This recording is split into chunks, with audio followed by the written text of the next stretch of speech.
My name is Sylvester McCoy, and I play Doctor Who number 7. And my name is Sophie Aldred, and I play Ace. I was going to say I play Sophie Aldred, but no, I am Sophie Aldred. Well, I sometimes play Sophie Aldred when I've got the spoons. Oh, that's right. And I play them on you, so I do play Sophie Aldred as well. So we both play Sophie Aldred, but who do you really play? Well, I play the character of Ace. And she's ace at it. I never have played spoons. Maybe that's a whole new branch of my career I could explore in my declining years.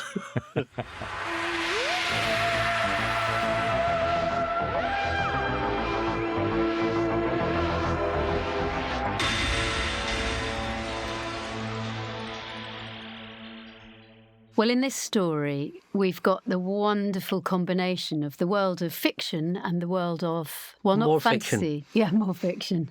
Science fiction. Yes, fiction and science fiction. That's right. Literary fiction. So what goes on is that we've got Don Quixote turns up, but it turns out that your doctor turns out to be rather a fan of Don Quixote. Complete and utter fan. Yeah. And what's wonderful is that, in our journeys, we do meet some very famous people, but a lot of them, literary people, don't actually exist. But it turns out that in this story, Don Quixote does exist. And I'm so excited. I'm such a fanboy. It's unbelievable. You recognise it straight away. That relationship, it exists in literature so well. Again and again and again, I think of even Blackadder to be like more modern and sort of like Knight's Tale, and all of these people wanting to do extraordinary things, followed by very diligent, loving companions who kind of make it possible. I've always loved Don Quixote, and seeing the parallels of that and Doctor Who has always been something I've been interested in, that I've seen. So when the opportunity, particularly in this case with Ace and Sancho, it just seemed like a perfect kind of mix or a parallel to those characters. So that's sort of where it started. And of course, Don Quixote tackling the Doctor into the TARDIS is always fun. When I read Al's script, I just thought it was a fabulous script, like really so fun, and a lovely blending of both these worlds of, the Don Quixote world and the Doctor Who world. And it felt quite special. It's quite moving in a way as well, and it's very funny. And I just felt that it required... I just thought it's a four-hander, so I just felt, we should hit it with, the best people that we can possibly get for it. And we waited a while for people's availability, because when I was reading it, in my head, I couldn't get Simon Callow's voice out of my head. I went to the same drama school as Simon Callow, and so I thought that might help grease the wheels, maybe, as an email to the agent. And luckily, he responded immediately. And he said today, if I ever get an opportunity to play Don Quixote, I'll always do it. I love the character. I love playing him. I think he did it once on radio, he said. Well, it's charming because in a way, because Don Quixote basically is certifiably insane. I mean, he's deluded. He's off his rocker, basically, in the nicest possible way. That's to say, because he's clothed it in this chivalric terms. And in meeting Doctor Who, in a sense, he meets a kindred spirit, because I don't know that the Doctor's ambition is to save the world, but it's certainly to intervene whenever he can in, crisis and situations which threaten the peace of mankind.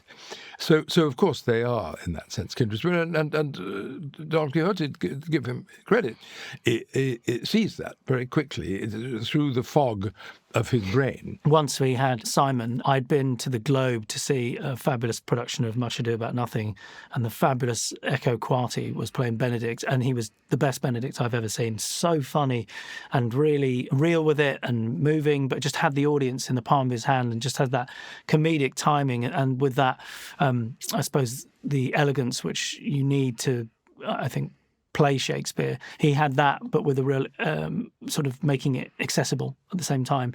And so I thought Simon, as sort of, I suppose from one, era and maybe Echo from another era, kind of felt like they both worked, having both done Shakespeare a lot. It just felt like a perfect melding. And obviously with Sylvester and Sophie, I just thought this would be a perfect combination. And I brought the book along with me today because it's such a big beast of a book. I thought that it deserved two fabulous actors for it, for the old, where is it? Let's get the Don Quixote. There we are, we're not recording this, let's just say. That might take a bit longer. Might take a bit longer than a day. The Doctor appears on the face of the earth at a point where Don Quixote and Sancho Panza are roaming the land. Don Quixote, as always, looking for demons and bad people to slay, because he believes that he is a knight whose duty is to save people and those in distress and so on. He's always looking for villains and seeing them in the wrong places. And so it happens in this episode. But it's a great break for him when he encounters Doctor Who, and they quickly get on the same page. They've proved to be soulmates, which is very touching. Yes, it's lovely to go through that journey from complete, fanboy to, kind of back to the Doctor again and, helpful. And in a sense, that's what Quixote did himself. He went out to do good things and help people. So the Doctor is actually a Don Quixote in his own right. I think I made sure that I got all the characters into the combinations at some point in the story, which I think I succeeded with. It's a different dynamic every time with each combination. Hopefully it's just a different dynamic between them. And sort of questioning who is an equal. Are they slightly further along their journey than each other? And of course, the Doctor just being a big nerd for Don Quixote was great. It's always good to mix it all up and make it more complicated.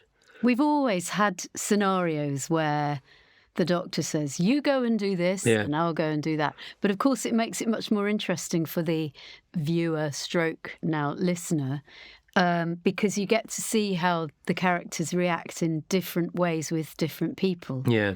And you end up here with the two madmen, as it were, and the two kind of, squires is how they're perceived in this story. It's very much that Ace is seen as your squire. Yes. Which I quite like, actually. I think that's quite a good way of putting it. It is really nice, especially the idea of what that master-squire relationship is, where there is a very sort of Doctor Who relationship of equally as smart and as witty and as ready to take on the world as each other, where you have a much more master-servant in Quixote and Sancho, where it's I'll follow you wherever. And I think what's quite nice, Sancho leaves on Ace. It's a phrase that I really like. Even though you're strong, you don't always have to be. And in the same way as sometimes you can just be vulnerable, you can follow, you can be subservient. It doesn't always have to be luggerheads. Yeah, it's nice to leave that sort of sprinkling on Ace in a sense of where that relationship might go next, of having the best probably companion who isn't challenging the Doctor all the time, but was also aware of how incredible the Doctor is. Because I think that's the funny thing between Quixote and the Doctor. You see that parallel, and Sancho sees it. I think, sort of being an actor myself, if the space is safe, then you're more willing to try something that you might not have done, if it felt a little bit tense.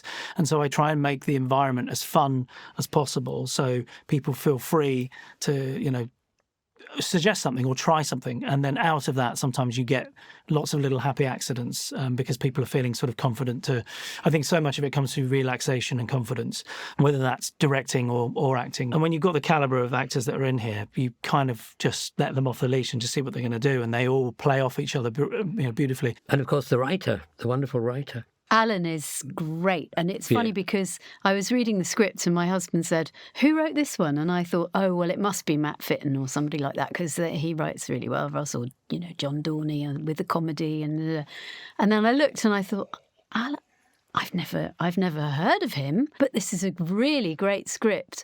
And Alan's really lovely person, and he's a really lovely person. He just gave me this.